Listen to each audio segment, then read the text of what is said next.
Another way to improve the performance of a database system is called database schema tuning. Similarly to the discussion about using indices or materialized views, here we also need to know what kind of workload we're expecting that is posted against the database system. So that means the queries or the updates and the inserts.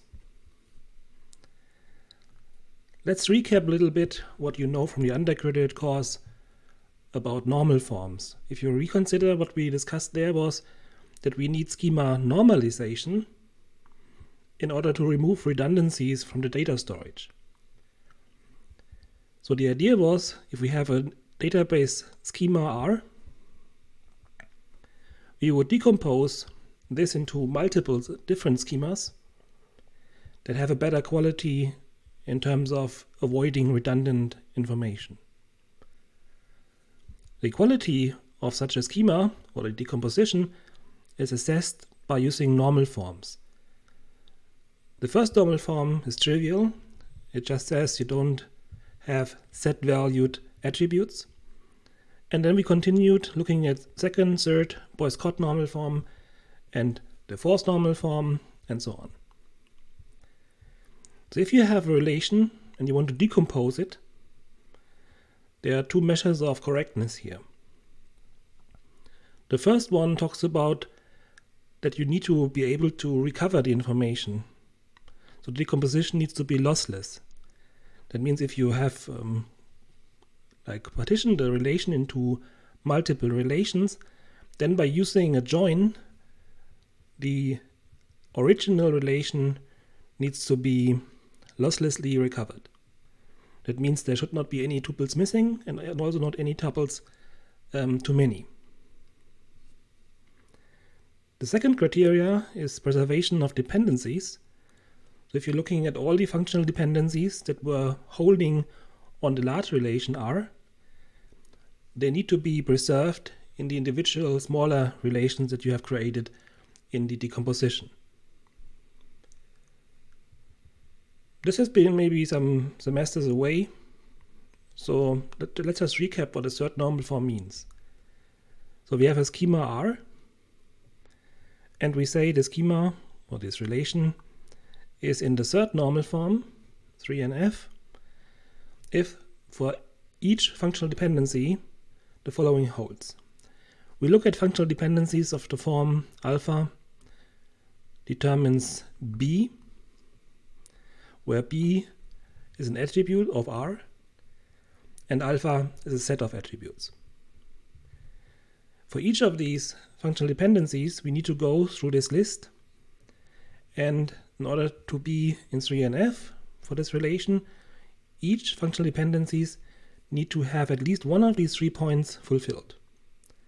The first point says it's okay, or this functional dependency is okay regarding 3NF if it is trivial.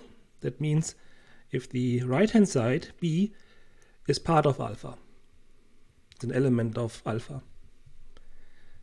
If this holds, we can ignore this functional dependency and move on to check the next one. But let's say it's not trivial, and then the second criteria says that it's also fine if alpha is a superkey. That means alpha determines the entire relation, or basically the entire schema, so all attributes in this relation or in the schema. The third criteria is that the FD is fine if B is prime. That means B is part of a key of this schema. If you're transforming, or if you have a relation in 3NF, or you're transforming it into a decomposed relation where each of the decomposed relations is in 3NF, then this 3NF avoids partial and transitive dependencies, and it is a stronger normal form than the second normal form. If we go on and look at the Boyce-Codd normal form, it's similarly defined. It is stricter than 3NF. And the idea here is that every attribute describes only the entire key and nothing else.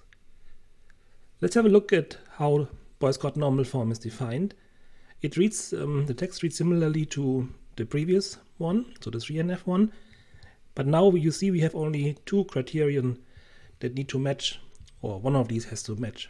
The third one is missing, right? B is prime is missing. That means there's one chance less than for the third normal form in order to have a functional dependency being okay for this Boyce-Codd normal form. So the third option is not available. Every relation can be decomposed into Boyce-Codd normal form if you reconsider the algorithm that is doing this. But sometimes it's not possible that the decomposition preserves all dependencies. In which case, we said we have to go back to the third normal form.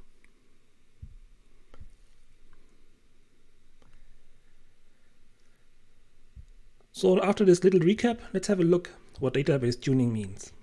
So here we have a quite large example. We have a company and different departments inside the company and contracts that are issued about parts that are ordered from suppliers and used in specific projects. A tuple of relation contracts is determined by the contract ID and describes that there was items from a certain supplier ordered for a project ID or for a certain project with this ID inside the department. These parts were ordered, so many of them for this amount. And here are the specific tables that are there to find more information about the supplier, for instance, or the project and so on. So here you see also how we introduce a shortcut, an acronym for the individual names for referencing them in the next slides.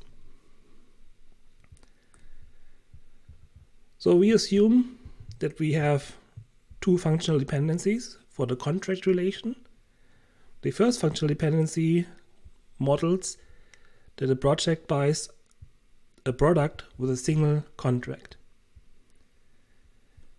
That means if we have this assumption, we have the functional dependency that the project together with the product determines the contract.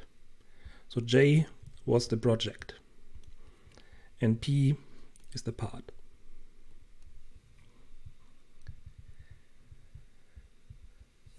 The second functional dependency we assume is that the department does not buy more than one product from a specific supplier. That means S together with D determine the parts. Obviously, the CID here is a key. That means this here should not make trouble for our investigation which normal form here is holding or not.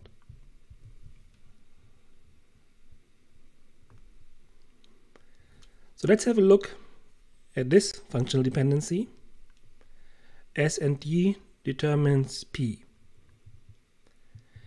P is part of the candidate key, JP. That means this is fine to consider for the third normal form because of the third option in the third normal form that will say the FD is fine if the right hand side is prime. So P is prime. That means that the contracts relation is in third normal form. But it is not in Boyce-Codd normal form. So now if you consider or reconsider how the decomposition algorithm works, we take this problem-making functional dependency and decompose the schema accordingly. That means we end up with two relations, SDP and this one here, the large one. Now unfortunately, looking at this functional dependency,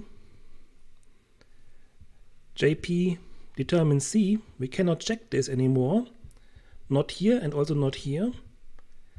That means we cannot do the decomposition. So we have to include the C attribute together with J and P in order to be able to test it.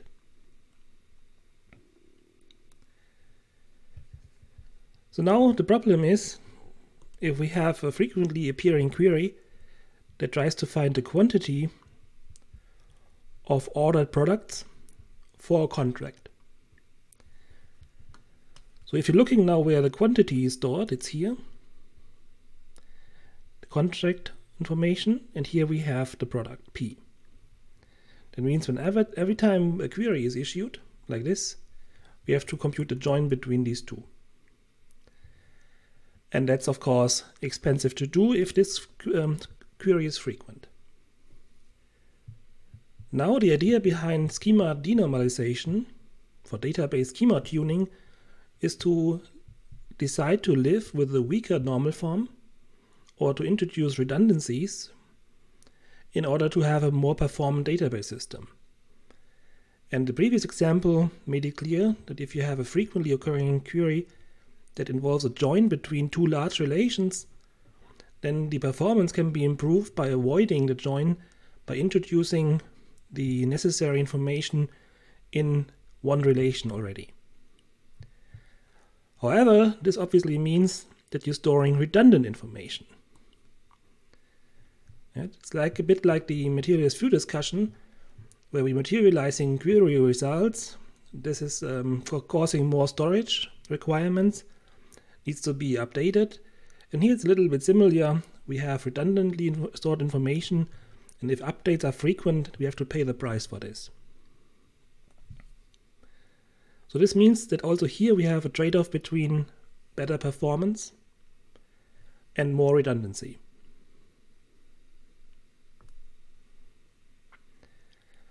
Let's have a look at this example now. We have seen previously that the contract relation was in the third normal form. It was not in Boycott normal form, but it was in the third normal form. But what happens now if there is a query that has to check, let's say using a trigger, that if there is a contract, that this contract's value does not exceed the budget of the department. So the value of the contract is stored here, and the budget of the department is stored here.